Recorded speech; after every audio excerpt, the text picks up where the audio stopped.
দুমাস আগেও নিজের বিজয় সম্পর্কে নিশ্চিত ছিলেন ডোনাল্ড ট্রাম্প। এতটাই নিশ্চিত ছিলেন যে তিনি ভূমিধস বিজয়ের কথা বলা শুরু করেছিলেন। সেটা অবশ্য নির্বাচন থেকে জো বাইডেনের সরে যাওয়ার আগের কথা। কামালা হ্যারিস ডেমোক্রেটিক পার্টির প্রেসিডেন্ট প্রার্থী হিসেবে বাইডেনের স্থলাভিষিক্ত হওয়ার পর থেকে অবস্থা বদলে গেছে। তিনি শুধু ট্রাম্পের সঙ্গে আগের ব্যবধান কমিয়ে এনেছেন তাই নয়, বেশিরভাগ জনমত জরিপে এগিয়ে গেছেন। বিষয়টা ট্রাম্প কিছুতেই মেনে নিতে পারছেন না।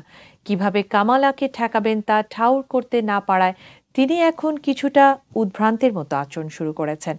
রয়টার্সের সর্বশেষ জাতীয় জনমত জরিপ অনুসারে সারা দেশে ট্রাম্পের চেয়ে কামালা হ্যারিস 4 পয়েন্টে এগিয়ে। গুরুত্বপূর্ণ বিবেচিত বিভিন্ন ব্যাটল গ্রাউন্ড স্টেটেও আগের ঘাটতি কমিয়ে ট্রাম্পকে ছাড়িয়ে গেছেন কামালা। ট্রাম্পের সমর্থক হিসেবে পরিচিত ফক্স নিউজ সর্বশেষ জরিপের যে ফল প্রকাশ করেছে, সেখানেও সান বেল্ট হিসেবে পরিচিত 4টি স্টেটের 3টিতে এগিয়ে কামালা। ট্রাম্প কামালার চেয়ে শুধু এগিয়ে নন, তিনি নিজের সমর্থন আগের চেয়ে বৃদ্ধি করেছেন।